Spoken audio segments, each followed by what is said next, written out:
Bueno, lo voy a intentar, ¿eh? Estamos en vivo desde el Hilton de Cocoa Beach, donde en minutos nomás la Agencia Espacial Europea va a dar la conferencia. Ahí está.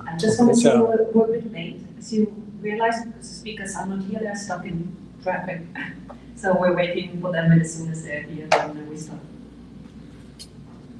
Yo me quedo en vivo.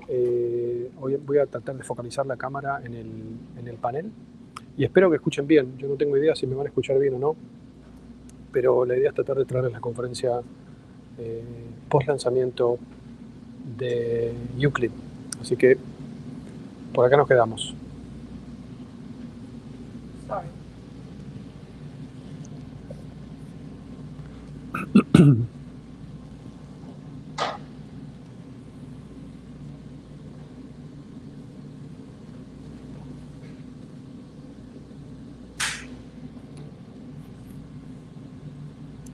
Sandra, métete en mi Twitter. Quiero ver si se ve en vivo o no. ¿Estoy haciendo cualquier cosa o...? Manu Masanti, MAZZ. Ahí está. A ver, ahí está. Ahí está. A ver, sí, muy bien. Muy bien. Le estaba pidiendo a ver si se ve. ¿No se ve? Sí, se ve.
Para los que recién llegan, les quiero contar que estamos un poquito atrasados. Yo me quedo en vivo, pero estamos esperando la conferencia de prensa después del lanzamiento del telescopio Euclid. Así que acá estamos, lift off. Hola Manuel, gracias por conectarte. Saludos.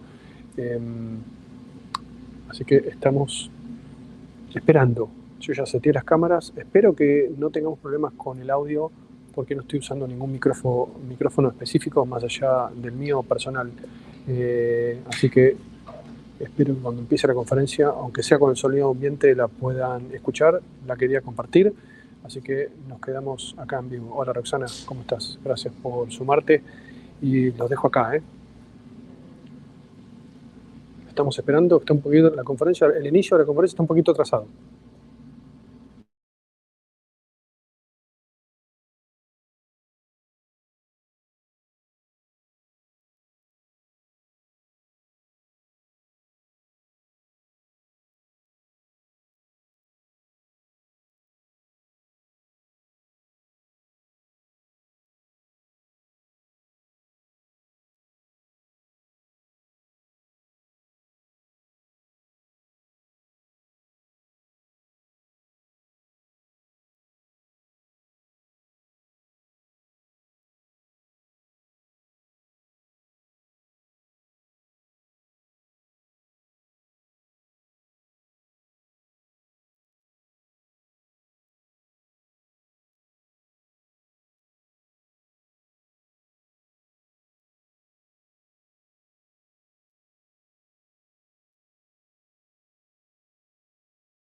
Bueno, a minutos nomás de pensar. Están llegando ya gran parte del equipo de la misión Euclid, que nos dijeron que estaban demorados en el tráfico.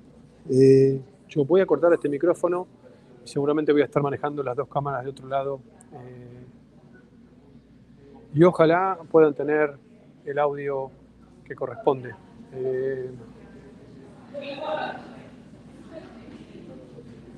Cualquier cosa me avisan en los comentarios, pero bueno, ahí vamos.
Size of this importance are stressful to watch and stressful to comment. You can imagine all the tension and all the pressure that is on all the people, and this is not only on us, on all the people, that something might go wrong, and of course we're always very anxious that everything goes well.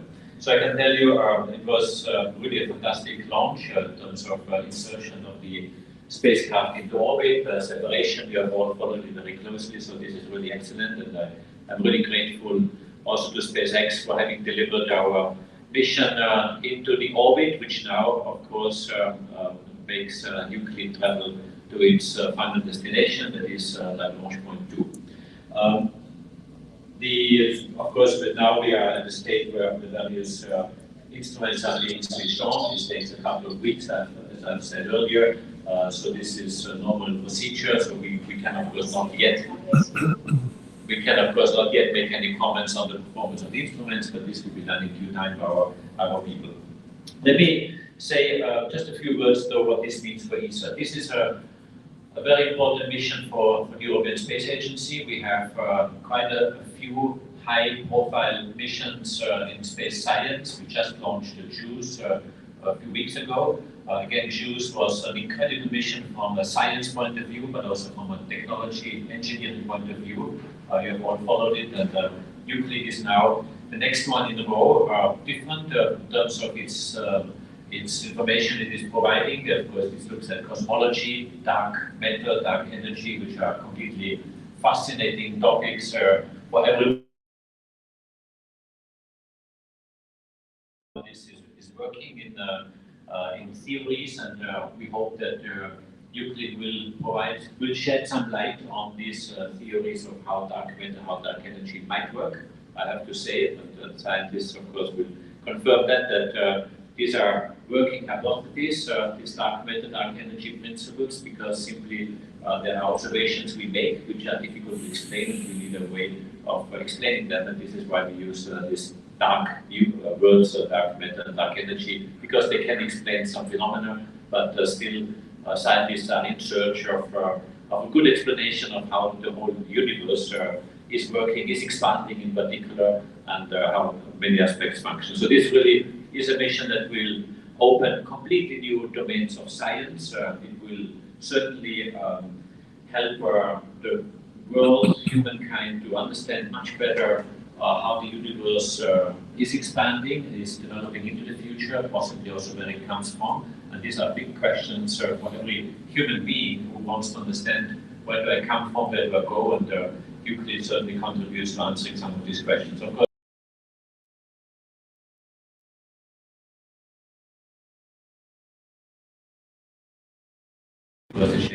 the telescope is complementary, but very different in the way what is being measured and how it is being measured. Where Euclid is really scanning the wider horizon of the universe and covering 1/3 of the whole universe, as we can see from this Lagrange point of view. Let me also take a minute to really thank those who have made this success possible. The member states of ESA, first and foremost, because they have funded the mission, they have approved the mission, they have made it possible. Of course, the science community, you know that the science missions are defined by the science community, and they have all the way accompanied this mission in the definition, in the development of instruments. This is quite a major task, and Carol will for sure elaborate a bit on this, but this is a science-driven mission, and this is a very important community which we are serving with Euclid, but also industry. We're very glad to have Vendredi with us today, the CEO of Thales Alenia Space, and the prime contractor of the mission. Of course, there were many other companies involved, altogether 80 companies to develop the mission, also the various elements of the spacecraft, the instruments, and so on, with or through 140 industrial contracts that have been conducted. I would also like to use this occasion to thank NASA. Also, NASA has contributed to this mission through several elements, the detectors to the infrared instrument, but also one of the 9 science centers of Euclid is funded and is run by NASA. 8 of them are in Europe, but also NASA has been very actively participating in the various aspects of the mission. We have Nikki Fox with us. Thank you so much for your contributions. And of course, last but not least, I really would like to take this occasion to thank my own team in ESA, Carol and her directorate, but also our colleagues from the operations department, operations directorate, so in ESOC, who have been following and guiding the various steps of the mission, but also all the other directorates that have been involved. Quite a lot of people have been waiting for this moment. 10 years of development, now it is on its way to do science, and in a couple of weeks we will see the first images. So really very grateful, very happy at this stage here. Thank you. Thank you, Joseph, and it's lovely to be back here today. So many of you were in the room yesterday when we did the press conference. We talked about the science, we talked about the instruments, and we had a really good pre-briefing. But of course, we come back, as Joseph says, today with a big smile on our face, huge relief, I think, in every bone in our body. And I just have to add my thanks. It's been an incredible piece of work. I think, just thanking the teams overnight. But the SpaceX teams, but our ESA project teams. Mike Healy's just walked in the room now, name checking him as he walks in. He's not slept all night, nor have his teams, right up until the minute of the launch and after. And then, of course, our wonderful colleagues at ESOC, that they took over. We saw the acquisition of Signal. This is my second launch in 4 months. I think I'm utterly addicted. It's just a phenomenal achievement. I think when you see everything work smoothly. And then, of course, onto the science side, as Joseph said, 10 years worth to realize this mission. But speaking to some of our scientists, 15 years in conception, 2 missions, one to study dark energy, one to study dark matter. We decided to put the 2 together, and that's what we launched today. So in terms of the technology and the engineering, incredible European leadership there in terms of the structures of the telescopes, silicon carbide, as we heard yesterday, very stiff material, thermal properties very ideal for this mission. Also the detectors, again, thanks to Nikki for the science that we're going to do, and also on the optical side and working across Europe to bring this technology to fruition. And I think when you see all of this work together, also our review committees, because as these processes go through, when we get to this moment, we make it all look easy. But of course, we have our committees and we have our due diligence, we're checking on our finances, we're constantly having our reviews of the technology and making sure that everything is on track.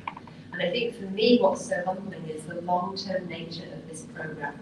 And as Director of Science, I feel that weight of responsibility and the huge honour to take on this role. I'm the custodian of this project. So many people have congratulated me today, but they're not congratulations for me to take, they're for me to pass on to all the teams, all of our science communities, who now will work very hard to commission this mission over the next 2 months, and then the next 6 years of the mission. And the legacy data will be immense. That will be hosted in Spain finally, when it comes back from all 9 data centres, and we'll answer questions that we haven't yet asked, in addition to hopefully telling us what the nature of dark matter and dark energy is. So we need to think about that long term. We have, all sorts of different geopolitical situations. You think what you were doing 15 years ago, did you think you'd be sitting here today?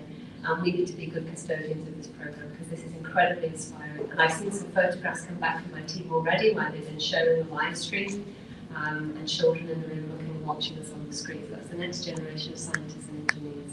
So I'll stop there. I know many of us, we had conversations yesterday, and it's my great pleasure to pass on to my counterpart at NASA, Nikki Fox. Great, thank you so much. It is just really wonderful to be here and sharing the joy that was the launch today. Obviously, congratulations to ESA, and thank you to SpaceX for that. It really was a picture-perfect launch. And it's just, I'm with Carol, I'm totally addicted. I'm a launch junkie, and it's just the most exciting day when you realise all the work, all the teams, all the thousands of people that put their life into this mission, and just for them to sort of see that take flight today.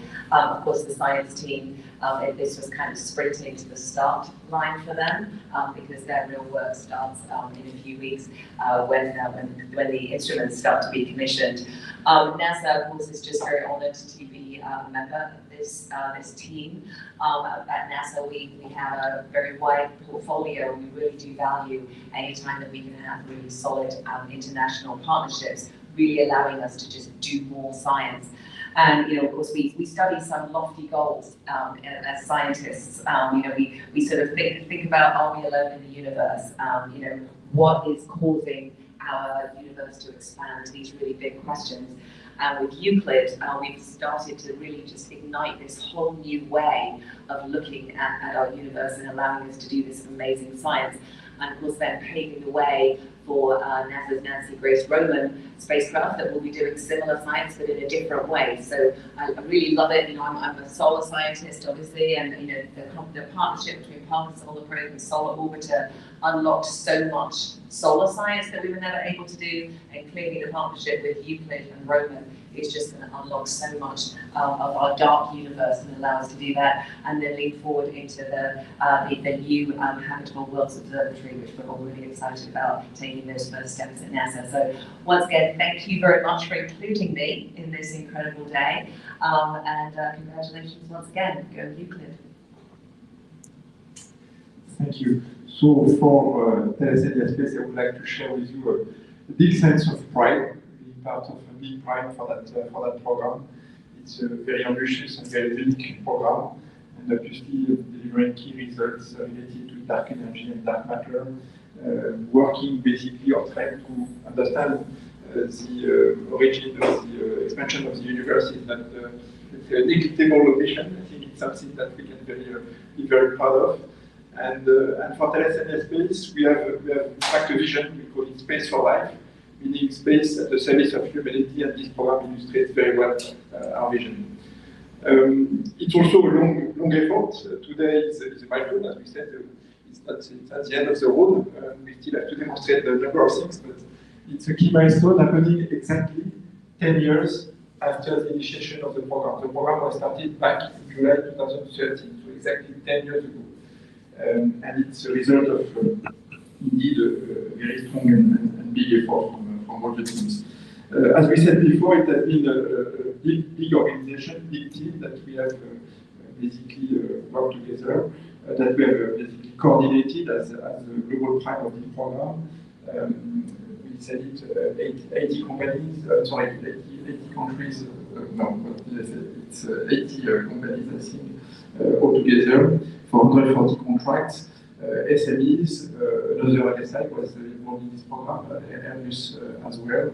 And we worked also with the scientific community that has been key in this program, national academies and scientific institutions. And obviously with ESA and the national agencies. When we zoom into Thales Alenia Space, I would like first to thank and to congratulate the Thales Alenia Space team that has been involved. It's altogether 150 people that have been involved on that program. It's also an international program from Thales Alenia Space perspective because the program was conducted from Italy, from Turin, and what Kunyu is with us today heading this organization. But there were also strong contributions from France, from Spain, and from Belgium within Thales Alenia Space. And as a matter of fact, I said it's a 10-year endeavor, and 90% of the team that is here today working on the program was here 10 years ago. So it shows how much passionate people are and how much dedicated they are to their programs. But I would say that the cooperation was obviously also, I think, one of the key for this achievement has been the very strong cooperation between the teams with ESA. We were talking about it also before with Joseph. One of the, let's say, key success factors has been the very strong cooperation spirit that has prevailed with the agencies, with ESA of course, but also within the industrial team that has been mandatory for that program, especially when you think that we had to go through the COVID, that COVID has been quite a long time for that program. And so this program is obviously coming after a long series of scientific programs, showing, let's say, our dedication to science and also our strong competence in that domain. After Cassini-Huygens, that was also a very important program with NASA, ESA, and ASI at that time, the Herschel and Planck mission as well, and some exploration programs in which we have been involved. Mars Express, Venus Express, BP Colombo, and the famous Rosetta. We are also obviously preparing the future as an example, and other missions to come. So I think it's a very important milestone today. Let's obviously monitor what's going to take place in the next hours and months. But I think we can already say that it has been a great achievement up to now. Thank you very much. Thank you so much. I know there are several interviews scheduled in a short time, but are there any questions right now in the room for our speakers?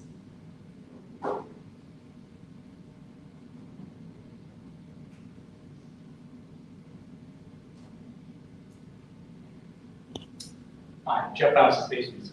Hope we don't get too technical with this question, but what are some of the key milestones to look for with the spacecraft over the next couple of months as it reaches L2 and goes through commissioning?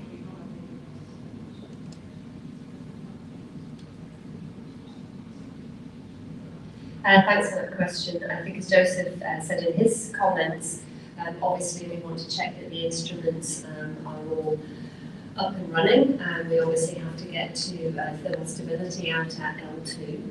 And then really over the next 2 months, the key will be to calibrate the data that come down. The optics are so precise, we should have diffractions, limited images. And so we want to make sure that we are getting the quality of those images, that our spectra are as we expect. And we'll be working very closely with the science community for that. There will actually be ancillary science, there will be other scientists who will be able to use that science who are not cosmologists, because obviously the quality of the data will be very high. But as we heard discussion on the panel yesterday, making sure we understand how the instruments behave, that they're behaving optimally, and that will then help us to understand when we start to commission the full cosmology mission, that actually we're getting to the systematics down, if you like, to where we expect them to be.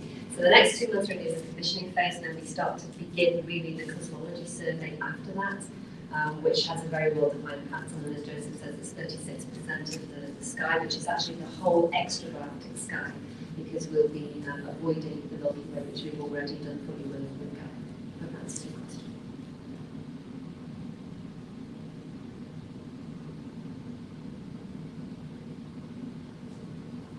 Hi, Stephen Clark with Ars Technica. I think my question is going to follow up on Jeff's a little bit. I know the only deployable you have is the high gain antenna. When does that get deployed? and when do you actually expect to get first, like those first images of the telescope? I'm going to defer to Mike, who's an expert on deployment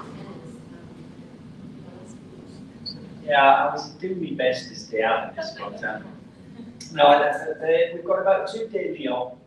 The high gain antenna is switched on. It's deployed pretty early as part of the Lyon. The other milestones, we've got a NIS turn on relatively in the first couple of days. We've got the VIS instrument turn on after about 10 days. And it takes us about a month to get to L2. And during that phase, of course, we're doing a progressive set of commissioning of the instruments basically during that time. I think that's the key milestones. Are there any other questions? You have a follow-on? For Jens Washbacher, you're going to be a repeat customer with SpaceX for a few more missions coming forward. Wanted to get your thoughts on your experience working with them and kind of the schedule also for when Hera and EarthCare will be launched with SpaceX, if you could define that schedule.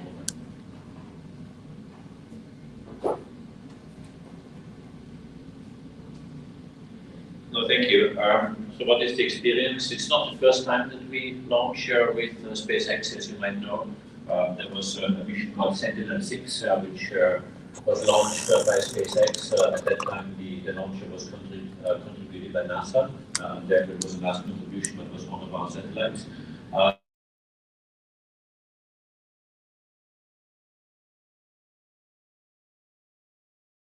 Technical teams, our engineering teams, together with the teams of NASA, the teams of SpaceX, and I can only say it's very professional and it's working extremely well. For the next missions you mentioned, Hera and EarthCare, they are planned to be launched Hera in October 2024. EarthCare a bit earlier. We plan at the moment a launch of EarthCare on the second quarter of 2024, but we have only made the decision to launch EarthCare with SpaceX this week, actually, just 2 days ago. So now my team has already reached out to SpaceX to negotiate the contracts and the various details to launch early mid next year. As I said, second quarter will be the target, but this is not yet confirmed because this has yet to be negotiated, which of course we have not done yet. Any other questions? No more questions? Good, then I think we can close the briefing. The speakers will be here for a bit longer. So if you have any questions, you can of course still approach them. Thank you so much. Thank you.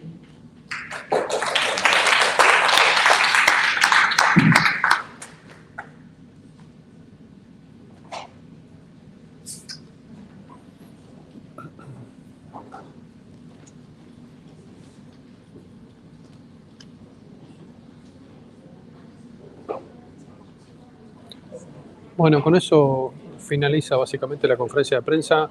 Muy contento el equipo de Euclid, sabiendo que el telescopio ya está en órbita, que se está comunicando con la Tierra y básicamente está siguiendo todos los pasos que esperaba que tenía que seguir. Así que más que una conferencia de prensa, como lo dijeron al inicio, más que nada una reunión, ¿no?, casi celebratoria. Y siempre da gusto participar en reuniones donde la gente está contenta. El lanzamiento fue muy lindo y ahora resta esperar el viaje del telescopio hacia el punto L2, Lagrange 2, y recién en 3 meses va a comenzar su actividad científica, va a ser el commissioning, el comisionamiento para que ya empiece a hacer observaciones científicas. Me despido desde acá, desde el Hilton Cocoa Beach, en el hotel donde la ESA acaba de dar esta conferencia de prensa. Así que gracias por haberme acompañado. Espero que hayan podido escuchar dentro de todo bien. No tenía un micrófono exactamente en la mesa, pero creo que el sonido ambiente se escuchó lo suficiente como para que puedan escuchar lo que dijo cada panelista y las preguntas y respuestas. Así que bueno, les agradezco muchísimo nuevamente y nos estamos viendo en una próxima transmisión en vivo con ExploracionEspacial.news. Gracias.